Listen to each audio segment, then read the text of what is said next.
Fams, kalau biasanya kita makan di rumah makan atau di resto gitulah ya, kayak kita jarang yang mesen tempe, ya kan?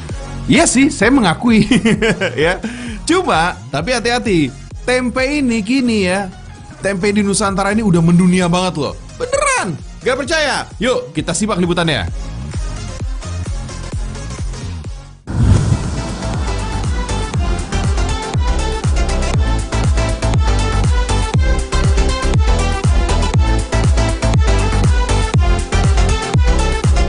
Tempe, kuliner asli negara kita ini ternyata udah lama mendunia, fams. Tempe udah jadi menu favorit di banyak negara Asia, Eropa, bahkan Amerika. Widih, Indonesia mendunia. Fams, Indonesia diketahui sebagai negara yang menjadi pasar kedelai terbesar di Asia. Sebanyak 50% dari konsumsi kedelai Indonesia menjadi bahan dasar untuk memproduksi tempe. Sementara 40% kedelai lainnya dijadikan tahu dan 10% sisanya dalam bentuk produk lain seperti tauco, kecap, dan lain-lain, fams. Negara kita yang menjadi negeri tanah lahirnya tempe ini kini menduduki posisi pertama sebagai negara produsen tempe terbesar di dunia. Ada sekitar 100.000 usaha atau koperasi pengrajin tempe dan tahu yang tersebar di seantero negeri kita. Identik dengan makanan wong cilik, rumah produksi tempe ternyata nggak semuanya dijalankan secara tradisional. Di Bogor, Jawa Barat, ada juga nih rumah produksi tempe yang dijalankan secara profesional. Tentunya dengan standarisasi tinggi, bukan cuma nasional, bahkan internasional. Namanya Rumah Tempe Azaki.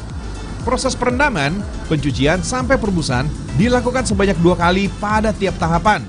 Tahapan yang tepat inilah kacang kedelai yang diproses menjadi tempe masih bertahan dengan tekstur yang renyah. Di sini, fams, ada sekitar 600 kg bahan mentah kacang kedelai diolah untuk menghasilkan tempe sebanyak 900 kg. Kerennya lagi nih, fams, gak hanya memenuhi kebutuhan dalam negeri aja. Tempe dari rumah produksi ini juga udah diekspor hingga ke Jepang. Pada ekspor perdana di bulan Juni tahun 2021, sebanyak 4,8 ton tempe Indonesia berhasil sampai ke Jepang. Gak tanggung-tanggung, fams. Berselang sekitar 4 bulan, pesanan ekspor tempe dari Jepang meningkat 3 kali lipat, hingga sekitar 13,8 ton tempe. Wah, mantap. Malahan, permintaan ekspor tempe ke Jepang di bulan Ramadan tahun ini mencapai 20,7 ton. Alamak, tempe Indonesia mendunia. Mantap. Fams, tempe untuk kebutuhan ekspor memang bukan tempe kaleng-kaleng. Selain prosesnya harus bersih dan steril, pengemasan dan penanganannya juga nggak bisa sembarangan. Tempe yang dikirim ke luar negeri harus dalam keadaan beku atau frozen, sehingga bisa awet alami dan selamat sampai ke negara tujuannya. Oh iya, fams, menelusuri kisah sejarah tempe emang nggak bisa lepas dari bahan bakunya, kacang kedelai.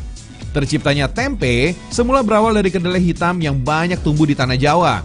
Nama jenis kacang-kacangan ini udah tertulis dalam catatan Jawa yang populer pada abad ke-12 atau 13 Masehi, fams.